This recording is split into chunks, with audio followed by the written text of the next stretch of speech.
Saya sering bercerita juga di media sosial bahwa salah satu korban perang Uhud yang gugur di dalam perang Uhud itu seorang Yahudi, bukan orang Islam.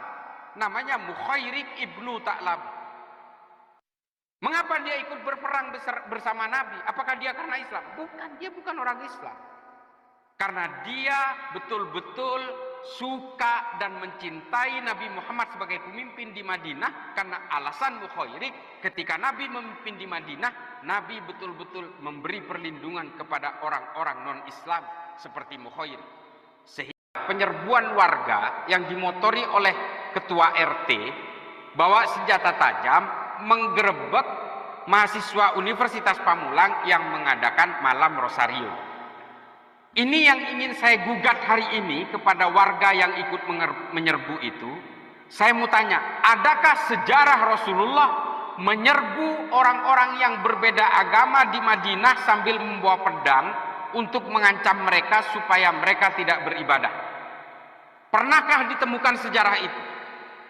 Pernahkah Rasulullah beserta para sahabat datang ke rumah warga yang non-muslim, entah itu orang Yahudi atau orang Nasrani di Madinah, lalu kemudian mengancam mereka dengan pedang atau melakukan penusukan terhadap mereka karena mereka berbeda agama dan melakukan ritual-ritual di rumahnya?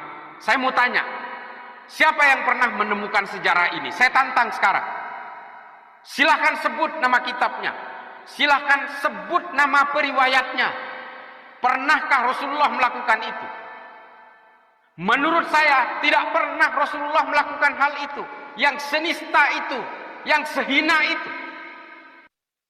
Lalu kalian orang-orang yang menyerbu rumahnya adik-adik kita dari Universitas Pamulang yang melakukan ritual malam Rosario itu, mencontoh siapa saya mau tanya?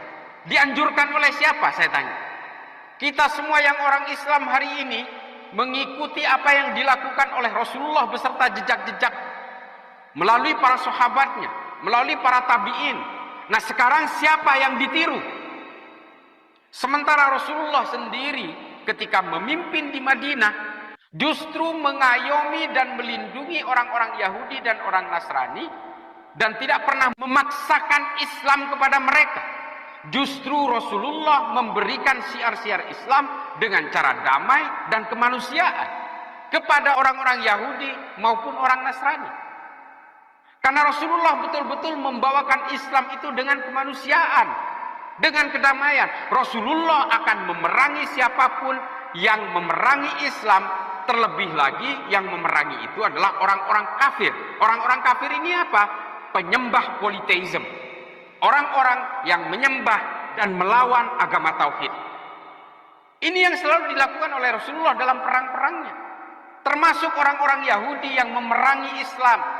Yang memerangi Islam di Madinah.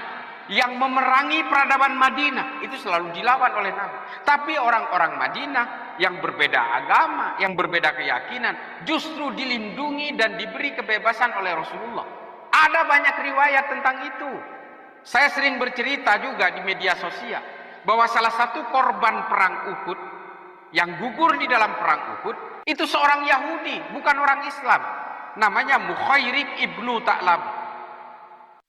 Mengapa dia ikut berperang bersama Nabi? Apakah dia karena Islam? Bukan, dia bukan orang Islam.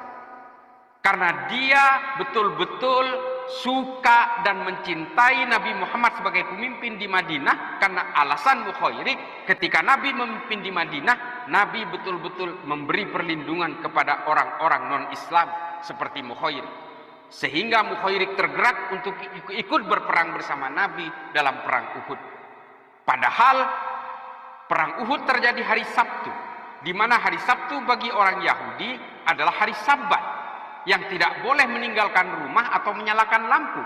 Tapi Mukhairik memaksakan diri melawan ajaran agamanya sendiri untuk berperang bersama Nabi karena Mukhairik mengagumi kepemimpinan Nabi Muhammad. Ini Nabi. Lalu orang-orang di Pamulang yang menyerbu adik-adik dari Unpam ketika mengadakan malam Rosario itu diperintah oleh siapa dan mengikuti tauladannya siapa? Kalau Nabi Muhammad sendiri tidak pernah melakukan itu. Oleh karena itu, kepada saudara-saudaraku semua seluruh Indonesia atau seluruh umat manusia, Jumlah manusia di bumi ini kurang lebih 8 miliar. Orang Islamnya kurang lebih sekitar 2 miliar. Sampai seberapa kuat kita gelisah oleh berbagai perbedaan, sementara yang berbeda dengan umat Islam hari ini kurang lebih sekitar 6 miliar. Sanggup sampean membawa sebilah pisau untuk melawan orang yang berbeda. Dan Islam tidak pernah mengajarkan itu. Islam selalu mengajarkan bahwa agama ini harus bisa menjadi rahmat bagi seluruh alam semesta sampai hari kiamat. Until the judgment day, ila yaumil kiamah. Tapi hari ini orang masih sibuk menghitung dosa orang lain, seperti yang menyerbu adik-adik kita ini, hanya karena berbeda. Sampai kapan kita itu harus gelisah dengan keimanan yang berbeda, keyakinan yang berbeda, agama yang berbeda, sementara kita masih punya orang yang berbeda 8 miliar lain, kurang lebih 6 miliar lain. Belum kita berbicara sesama umat Islam yang kadang-kadang juga saling mengkafirkan satu sama lain karena berbeda mazhab, karena berbeda manhaj, karena berbeda ijtihad. Ini tidak akan pernah selesai. Berbagai perbedaan di dalam diri umat manusia itu adalah sunnatullah. Maka kemudian saya betul-betul memprotes betapa bodohnya, betapa tololnya, betapa konyolnya orang-orang yang menyerbu adik-adik dari Unpam ketika mengadakan malam Rosario itu. Hanya karena dianggap sebagai ancaman, karena berbeda. Kita tidak pernah tahu. Silahkan kita yang umat Islam ini, termasuk saya, menganggap saya begitu beruntung, saya begitu mujur, dilahirkan sebagai orang Islam. Orang Kristen juga punya keyakinan yang sama seperti itu. Orang Katolik juga, orang Hindu juga, orang Buddha juga. Ya begitulah memang metodologi dalam penganut agama-agama. Semua merasa beruntung karena mengikuti agamanya masing-masing.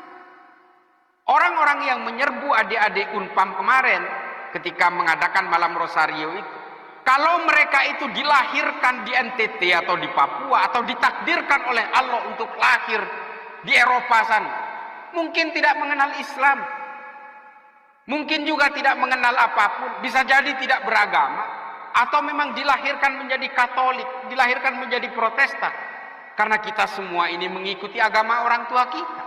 Lalu kita kemudian merasa petentang-petenteng bahwa kita adalah penguasa bumi ini karena saya Islam, karena saya Kristen, karena saya Katolik.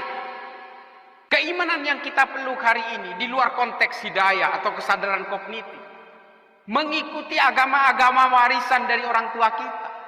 Saya menjadi Islam karena saya dilahirkan di Madura dari orang tua beragama Islam, maka Islamlah saya.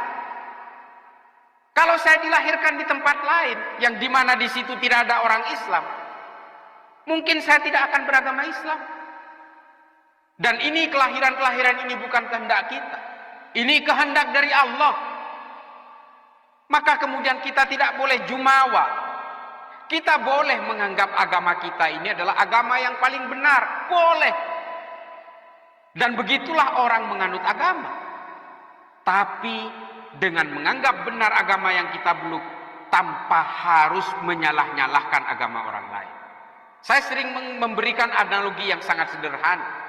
Untuk menganggap istri saya cantik, saya tidak harus menjelek-jelekkan istri orang lain. Demikian juga dengan agama saya. Saya menganggap Islam itu adalah agama yang paling benar tanpa harus menjelek-jelekkan agama orang lain. Jadi, melihat kejadian yang ada di Pamulang kemarin di malam Rosario itu, marilah kita sadari bahwa manusia ini tidak dilahirkan untuk menjadi jumawa. Kita hanya setitik kecil debu dalam peradaban manusia. Sudah miliaran manusia di bumi ini yang hidup dan yang mati, dan kita hanya secuil. Mungkin para penyerbu itu tidak pernah paham bagaimana kalau mereka itu dilahirkan menjadi orang yang beragama berbeda. Ingat, takdir-takdir kelahiran dan takdir-takdir keimanan itu berbanding sejajar. Orang kemudian bisa berpindah agama karena perkawinan. Orang bisa berpindah agama karena kesadaran.